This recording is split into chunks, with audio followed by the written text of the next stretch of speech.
গত 1 মাস ধরে যে ঝড়ঝাপটার মধ্যে দিয়ে যাচ্ছি সেটা হয়তো আপনারা অনেকেই জানেন। এর মধ্যে গরমটাও বেশ জাঁকিয়ে পড়েছে বলুন। তাই এই সময় একটু ঠান্ডা ঠান্ডা কিছু না খেলে শরীর মন কোনোটাই ভালো থাকবে না। তাই নিয়ে নিয়েছি এখানে একটা আস্ত বেল। এই বেলটা আমার মামা বাড়ি থেকে আমার কর্তামশাই নিয়ে এসেছেন। বেলের ভিতরে শ্বাসটা ভালোভাবে বের করে তার মধ্যে একটু একটু করে জল দিয়ে ভালোভাবে হাত দিয়ে রগড়ে রগড়ে বীজটা আলাদা করে নেব। বেলটা যেহেতু অনেকটা বড় ছিল তাই জলও অনেকটা লেগেছে। প্রথমে চেষ্টা করেছিলাম এরকম একটা ছোট ছাঁকনি দিয়ে এটাকে ছেঁকে এর বেলের নির্যাসটা বের করে নেওয়া, কিন্তু আমার কাছে বড় ছাঁকনি ছিল না। দেখলাম এটা দিয়ে কাজটা খুবই কঠিন হয়ে যাচ্ছে। তাই জন্য একটা ভালো পরিষ্কার সুতির কাপড় ভালোভাবে ধুয়ে নিয়ে তার মধ্যে বেলের ওই নির্যাসটা দিয়ে অল্প অল্পভাবে হাত দিয়ে ঠিক এইভাবে চেপে চেপে চেপে চেপে পুরো রসটা বের করে নেব।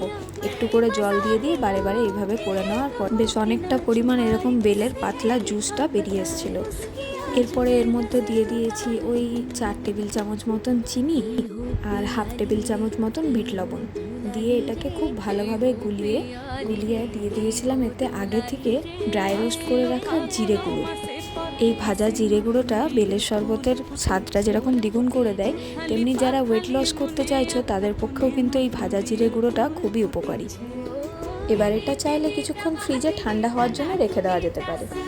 আর এটা হলো ওই যে ছাঁকনি দিয়ে ছেঁকে নিচ্ছিলাম সেই মোটা অংশটা কিছুটা জল দিয়ে এইভাবে গুলিয়ে রেখে মধ্যেও কিছুটা বিট লবণ দিয়ে এটা কিন্তু একটা বোতলে ভরে স্টোর করে রাখা যাবে। যখনই বেলের শরবত খেতে ইচ্ছা হবে এটা একটু করে নিয়ে তৈরি করা যাবে।